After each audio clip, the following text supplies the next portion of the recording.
ওই যে ইট বালু পাথর দিয়ে শক্তিশালী যে ভাস্কর্য তৈরি করা হয়েছে সেটির হাড়টি ভেঙে সেখানকার রড বের করে দেয়া এই সময়ের মধ্যে সম্ভব কিনা এটি এখন আপনি প্রশ্ন করতে না পারলেও এই প্রশ্নটা অনাদিকাল। একটা জিনিস চিন্তা করেন যে যেখানে ৩০ লক্ষ টাকা খরচ করে অনেক উচ্চে মূর্তি তৈরি করা হয়েছে, বঙ্গবন্ধুর ভাস্কর্য তৈরি করা হয়েছে। এখন যেভাবে ভিডিও ফুটেজটা এসছে তাতে তারা উঠছে এবং নামছে একটা সার্টেন লিমিট সময় ছিল, very short time, maybe 1 minute বা 3 মিনিট বা 4 মিনিট। তো এই সময়টার মধ্যে আপনি দেখুন যে ওই যে ইট বালু পাথর দিয়ে শক্তিশালী যে ভাস্কর্য তৈরি করা হয়েছে সেটির হাড়টি ভেঙে সেখানকার রড বের করে দেয়া এই সময়ের মধ্যে সম্ভব কিনা এটি এখন আপনি প্রশ্ন করতে না পারলেও এই প্রশ্নটা অনাদিকালে থেকে যাবে। This is one. Second thing হলো, যখন কোনো একটা মানুষ অপরাধ করতে উঠে তখন তার মধ্যে একটা চোর ভাব থাকে, সে এদিকে তাকাবে ওদিক তাকাবে এবং তার হাত পা কাঁপতে থাকবে। আপনি যখন ওই ভিডিও ফুটেজে দেখেন যারা ওই সিঁড়ি বেয়ে উঠছিল উপরে, তাদের পায়ের মধ্যে যে কনফিডেন্স ছিল এবং তারা যেভাবে ভাবনাহীন ভাবে উপরে উঠছিল সেটা নিয়ে আপনি এখন প্রশ্ন না করলেও অনাগত দিনে এই প্রশ্নগুলো থেকে যাবে।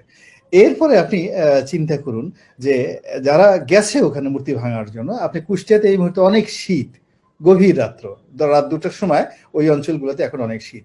ঠিক সেই জায়গাতে একেবারে হালকা পাজামা পরে, পাঞ্জাবি পরে, তার উপরে একবার হাফ মুজিব কোট পরে এই দুইজন যাকে বলে কিশোর, একজনের 16 বয়স বা 14 বছর বয়স, তারা ওখানে অত রাতে গেছে যেভাবে ছবির সঙ্গে আপনি মিলাতে গেলে you might have some question, এবং সেই কোশ্চেনগুলো যারা তদন্ত করছে এবং যারা এটা নিয়ে বক্তব্য দিচ্ছে তাদেরকে এই প্রশ্নগুলোর সমাধান দিতে হবে বা সমীকরণ সৃষ্টি করতে হবে।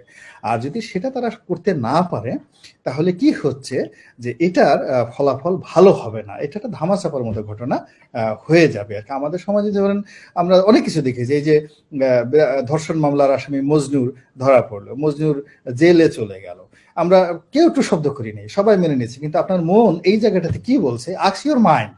তো এইরকম অনেক কিছু আমাদের সমাজে ঘটে যেগুলো আমরা এখন প্রশ্ন করতে পারি না, কিন্তু বহু বছর পরে এই প্রশ্নগুলো যখন উত্থাপিত হয় তখন এগুলো সমস্যার সৃষ্টি করে। তো কাজে এখন এটা যে টোটাল বিষয়টা বঙ্গবন্ধুর ভাস্কর্য কুষ্টিয়াতে ভাঙা, তার সঙ্গে কিশোর কিশোরীদের নাম জড়ানো বা কিশোর কিশোরীর নাম চলে আসা, তাদেরকে গ্রেপ্তার করা, আবার নেপথ্যে 2জন মাদ্রাসা শিক্ষক, এবং তারা বলেছে যে তারা এই যে ভাঙার যে ইন্সপিরেশন এটা তারা পেয়েছে মামুনুল হকের বক্তব্য থেকে এবং ফাইজুল হকের বক্তব্য থেকে।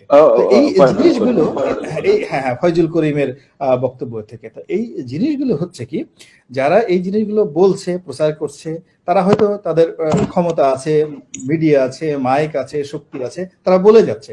কিন্তু এইগুলো যখন আমার কানে লাগছে, আমার কান কি বলছে, আমার হৃদয় কি বলছে, এই বিষয়গুলো যদি তারা একটু গভীরভাবে চিন্তা ভাবনা করতেন তাহলে জিনিসটা আরো ভালো হতো, সর্বাঙ্গীন সুন্দর হতো। এটাই আমার বক্তব্য। না এখানে শোনেন, এখানে মূল ব্যাপার হলো যে যারা যে সাংবাদিকরা প্রশ্ন করেছে আর যারা উত্তর দিয়েছেন এবং যারা দৃশ্য দেখেছেন, আমি যদি তাদের মতো হতাম তাহলে তো আমার প্রশ্ন করার সুযোগ ছিল না।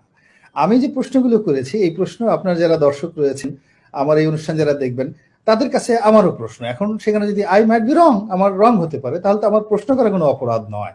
আমি প্রশ্ন করেছি, আমার যদি প্রশ্ন বেকুবের মতো হয়ে যায় যে না মিস্টার রনি সে এতকাল টক শো করে ইউটিউবে বক্তব্য দিতে দিতে এই লোকটার মাথা খারাপ হয়ে গেছে, সে এখন সবকিছু উল্টা পুল্টা দেখে, উল্টা পুল্টা শুনে আর উল্টা উল্টা কথাবার্তা বলে, এই লোকটা একটা অর্ধোন্মাদের মতো কতগুলো প্রশ্ন করেছে। সো ইট মে বি, আমি সেটা মেনে নেব, কিন্তু আমার প্রশ্নটা, আমি যে জিনিসটা দেখলাম, যে জিনিসটা বললাম এবং সেটা দিয়ে আমি যে প্রশ্ন করতে পেরেছি, আমি মনে করি মানুষ হিসেবে আমি যে বেঁচে আছি এটাই তার প্রমাণ যে I could still ask question, আমি প্রশ্ন করতে পারি, আমার মনের মধ্যে প্রশ্ন আসে। কিন্তু নির্বিবাদে নির্দ্বিধায় প্রত্যেকটা দৃশ্য একেবারে মাথা নুয়ে মেনে নেওয়া, সেটা আবার আর এক ধরনের জিনিস। সেটা আমার এখন ওই পর্যায়ে আমি এখনো যেতে পারিনি, হয়তো আগামী দিনগুলো যেতে পারবো না, এবং আল্লাহর কাছে দোয়া করি আল্লাহ যেন কখনো ওই অবস্থা আমাকে না নেয়।